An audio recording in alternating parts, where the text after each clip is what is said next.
Senhor esteja convosco. Está no meio de nós. Proclamação do Evangelho de Jesus Cristo, segundo Mateus. Glória a vós, Senhor. Naquele dia apareceu João Batista pregando no deserto da Judeia: convertei-vos, porque o reino dos céus está próximo. João foi anunciado pelo profeta Isaías, que disse: esta é a voz daquele que grita no deserto: preparai o caminho do Senhor, endireitai suas veredas. João usava uma roupa feita de pelo de camelo e uma cintura de couro em torno dos rins. Comia gafanhotos e mel do campo. Os moradores de Jerusalém, de toda a Judeia e de todos os lugares em volta do rio Jordão, vinham ao encontro de João. Confessavam os seus pecados e João os batizava no rio Jordão. Quando viu o fariseu e o saduceu vindo para o batismo, João disse-lhes: raça de cobras venenosas, quem vos ensinou a fugir da ira que vai chegar? Produzi frutos que provêm da vossa conversão. Não penseis que basta dizer: Abraão é nosso pai, porque eu vos digo, até mesmo destas pedras, Deus pode fazer nascer filhos de Abraão. O machado já está na raiz das árvores, e toda árvore que não der bom fruto será cortada e jogada no fogo. Eu vos batizo com água para a conversão, mas aquele que vem depois de mim é mais forte do que eu. Eu nem sou digno de carregar suas sandálias. Ele vos batizará com o Espírito Santo e com fogo. Ele está com a pá na mão. Ele vai limpar sua eira e recolher seu trigo no celeiro.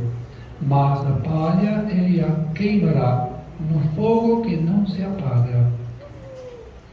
Palavra da salvação. Glória a vós, Senhor. Que a palavra do Santo Evangelho cancele os nossos pecados. Amém.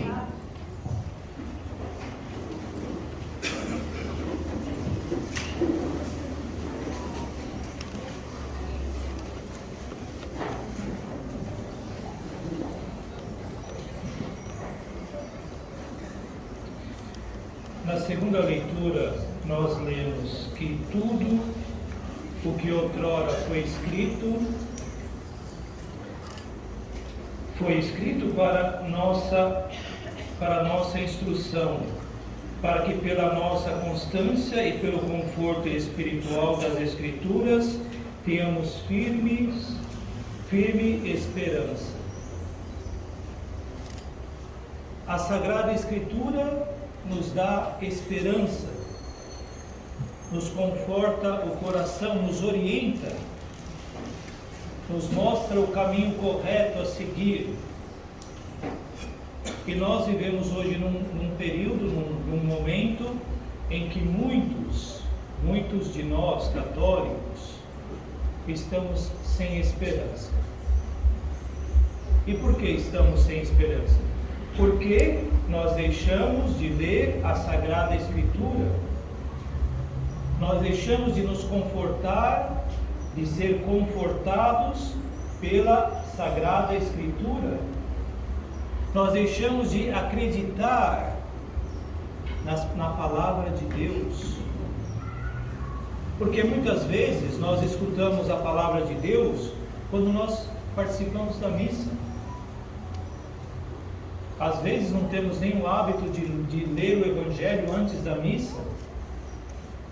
Ainda mais na semana, muitas vezes nós nem lembramos de abrir a Sagrada Escritura para termos uma direção, para termos uma orientação, para termos um conforto, um consolo, para abrir a nossa vida à graça de Deus.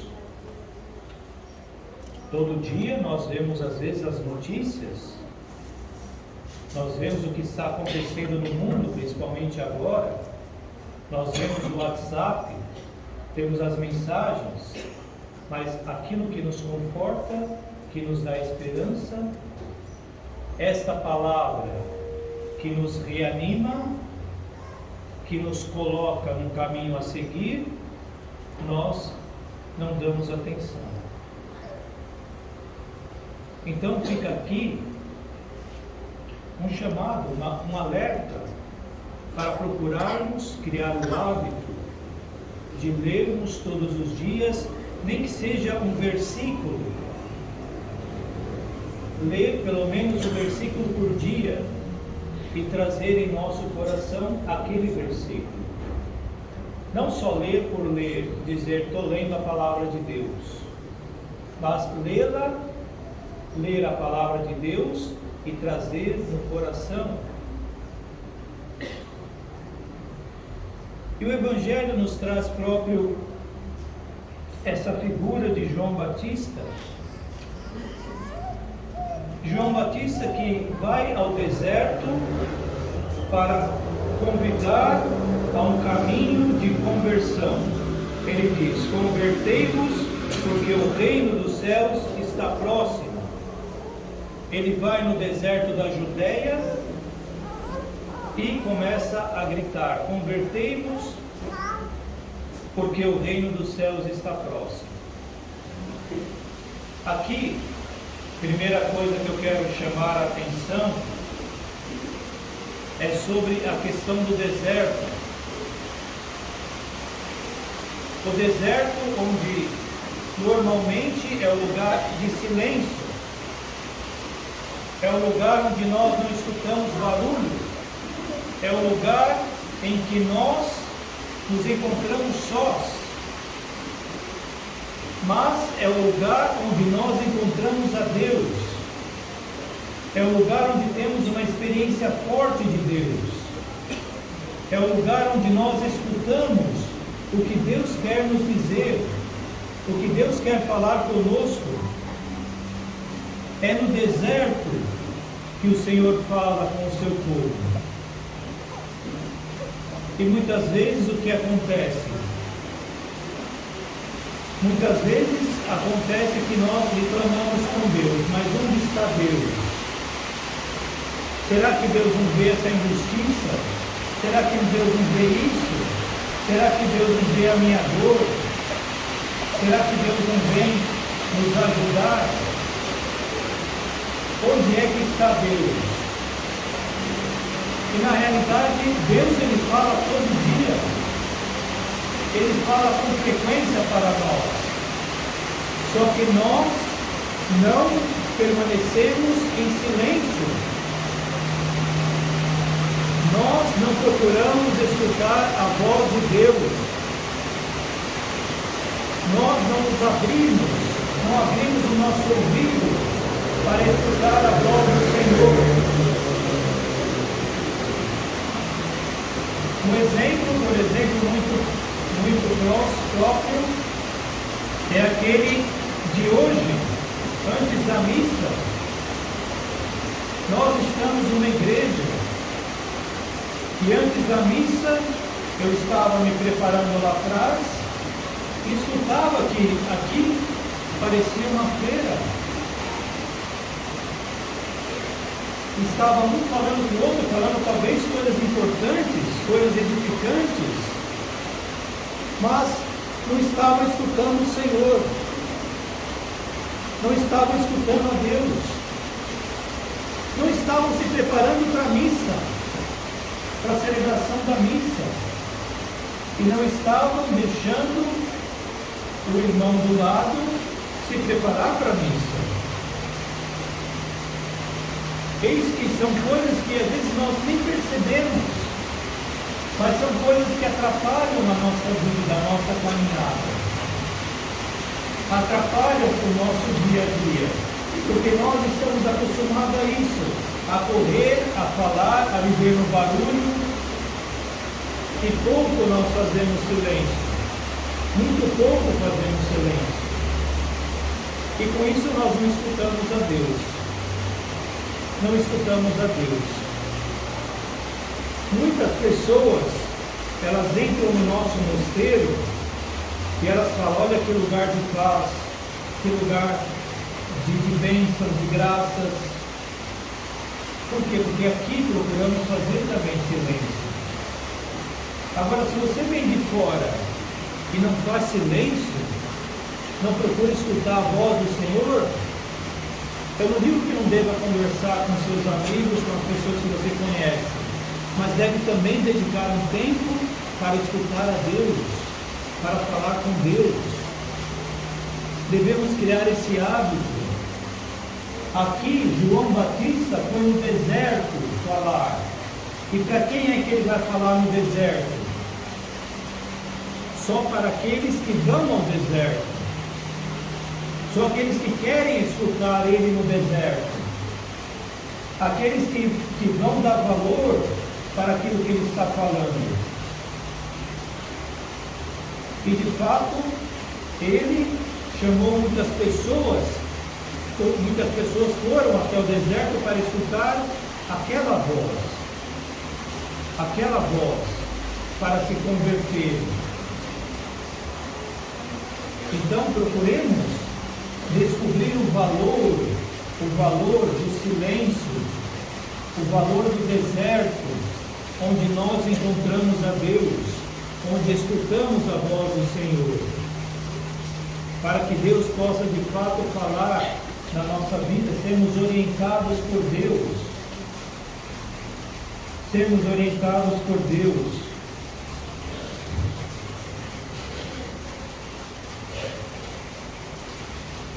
E ele vai dizer: endireitai o caminho, endireitai as veredas.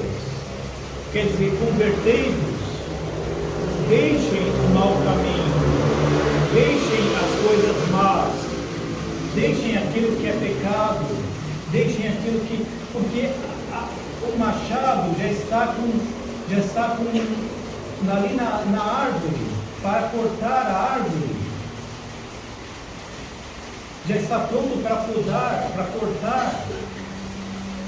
E se nós não nos convertermos, seremos jogados fora. Seremos lançados fora. É importante nós nos convertermos. Hoje somos chamados a nos converter. Hoje somos chamados a transformar a nossa vida, a deixar o pecado, a perdoar aquelas pessoas que trazemos mágoa no nosso coração. Hoje nós somos convidados a transformar a nossa vida com a graça de Deus, porque hoje Deus nos dá essa graça, a graça da conversão.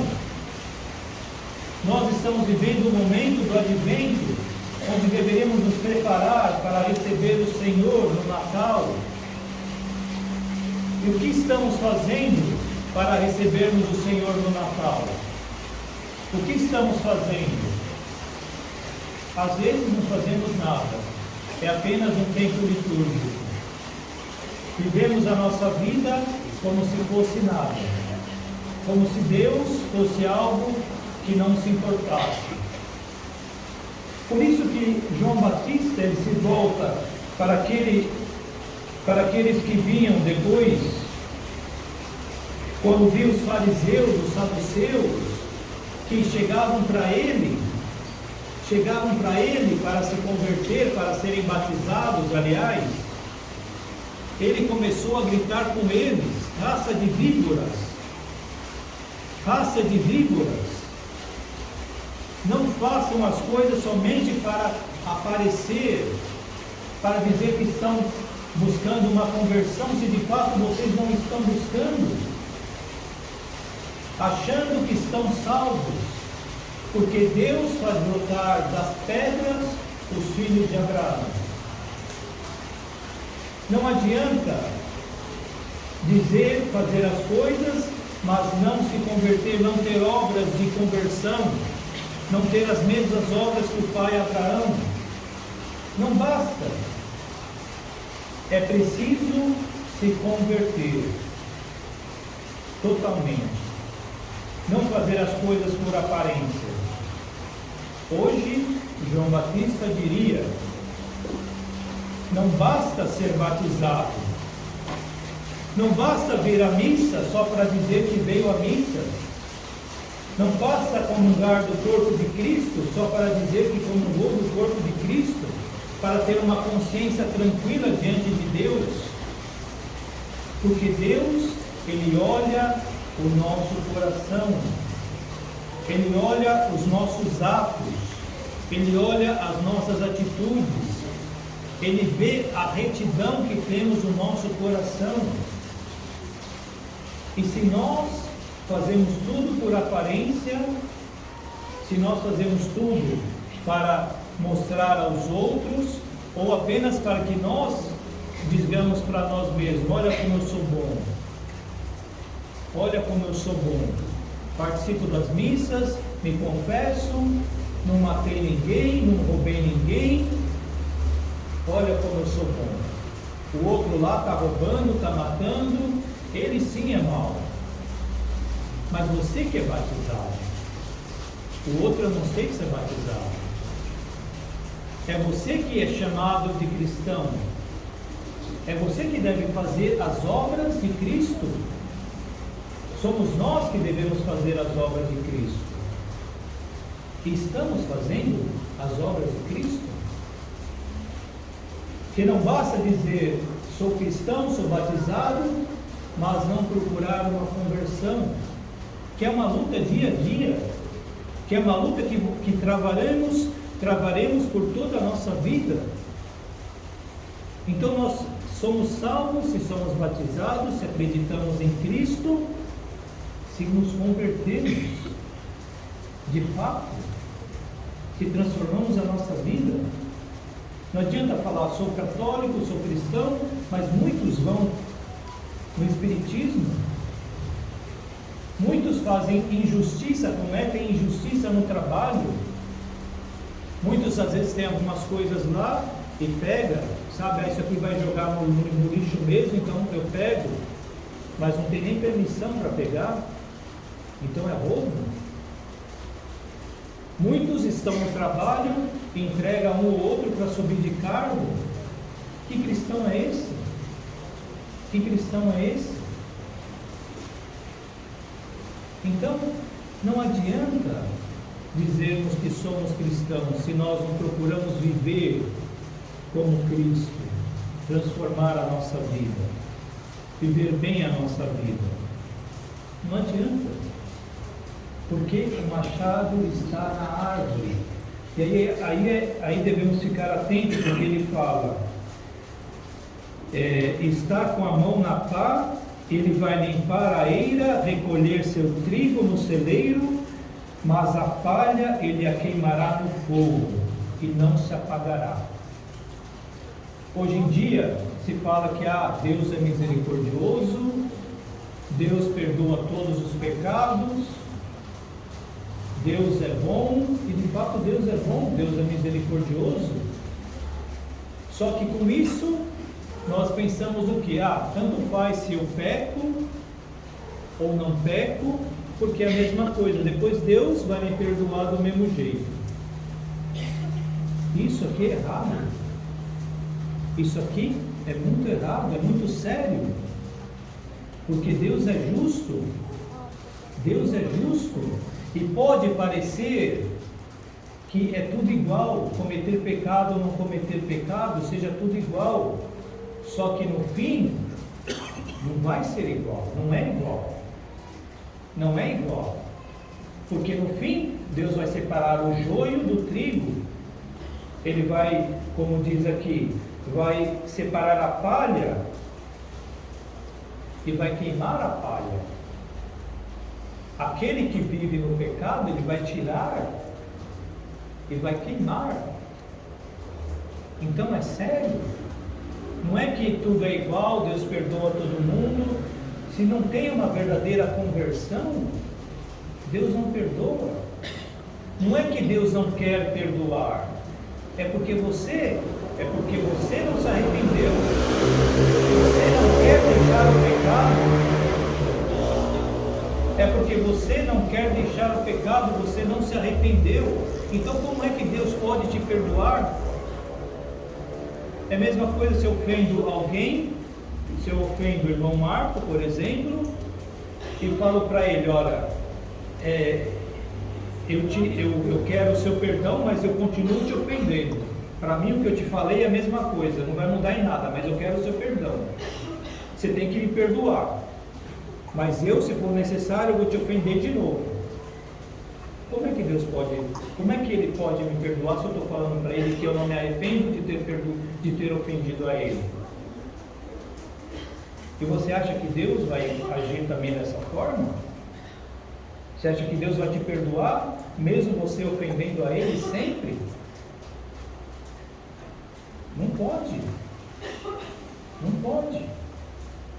Então devemos saber que devemos escolher o nosso lado. Saber que as nossas ações têm consequências. E se nós seguimos como o mundo, vivendo no barulho, nós vamos caminhando para o precipício. Não vamos caminhando para a glória de Deus. Porque tudo que o mundo quer é isso, caminhar para o precipício, nos levar para a ruína. E nós, porque não lemos a palavra de Deus, porque não escutamos a voz do Senhor, porque não rezamos, porque levamos a nossa vida assim, de qualquer jeito, nós somos levados a viver no erro, a viver no pecado. Por isso que se fala, convertei-vos e crede no Evangelho. Convertei-vos, deixai o pecado da sua vida. Aqui as pessoas iam para o Jordão para encontrar esse homem que não se vestia bem, não comia gafanhotos, comia coisas que nós não comeríamos nunca, acredito. Mas, e ele dizia, convertei-vos. E as pessoas saíam e iam lá para se confessar, para se arrepender dos seus pecados. Elas iam até o deserto para se arrepender dos seus pecados. Quantos de nós estamos nos preparando para o Natal, mas nos preparando também com uma boa confissão? Quantos estão se preparando com uma boa confissão? Não essa confissão que fazemos assim, sabe, encontramos o Pai, então vamos aproveitar e vamos nos confessar.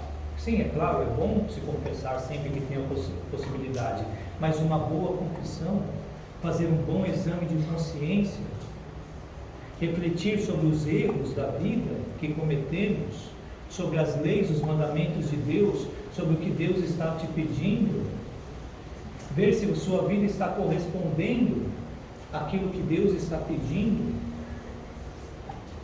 depois ir até o Padre, fazer uma boa confissão, ter o arrependimento, buscar não cometê-lo de novo, cometer os mesmos pecados, fazer por onde não cometer os mesmos pecados, rezar o ato de contrição, cumprir, receber a absolvição, cumprir a penitência que o Padre te dá e iniciar uma vida nova. Iniciar uma vida nova. Quantos de nós estamos nos preparando para isso neste advento? Quantos de nós pensou em se preparar com uma boa confissão? Às vezes na Quaresma se prepara, porque é a Páscoa do Senhor, mas também o Natal é importante. Se nós não nos abrirmos a Cristo, Cristo não pode nascer em nós. Cristo nasceu, mas são poucos aqueles que acolheram Ele, que foram lá reverenciá-lo, que foram lá adorá-lo. Foram poucos. E nós, o que vamos fazer? Seguimos a nossa vida ou nos convertemos? Procuramos viver como cristãos que de fato somos, porque não adianta acharmos que somos salvos só porque fizemos o batismo, fizemos os sacramentos, mas vivemos uma vida desregrada. Se nós não procuramos viver uma vida boa, viver segundo Cristo, nós poderemos sofrer as consequências. O machado já está na árvore, Não quer dizer que o mundo vai acabar amanhã, mas se nós não tomarmos cuidado, um dia Deus pedirá conta. Quantas pessoas estão morrendo? Quantas pessoas estão morrendo do nada? Estão caindo duras? Desculpa a expressão, mas estão morrendo de infarto. Quantas pessoas estão com câncer? Aumentou o número de câncer. E o que fazem? Vão no médico, procuram remédio, procuram isso, procuram aquilo. E o Senhor Deus fica onde na vida? A confiança em Deus está onde? Quer dizer, Deus é o último que nós procuramos. E deveria ser ao contrário. Por isso, procuremos viver uma vida segundo os ensinamentos do Senhor. Procuremos um momento do nosso dia a dia para lermos a Sagrada Escritura. Levemos o nosso coração durante o dia um trechinho, um versículo, uma palavra pelo menos da Sagrada Escritura, para que ela se faça viva no nosso coração, na nossa vida. Maria guardava aquelas palavras em seu coração. Que palavra nós trazemos no nosso coração? Quais as palavras que nós trazemos na nossa vida, no nosso coração? Quais as palavras que estamos guardando durante o nosso dia? Às vezes até palavra de ódio, palavra de raiva. Então, irmãos, procuremos nós transformar a nossa vida. É mais uma oportunidade que Deus nos dá de hoje nos convertermos. Procuremos nós hoje nos converter ao Senhor.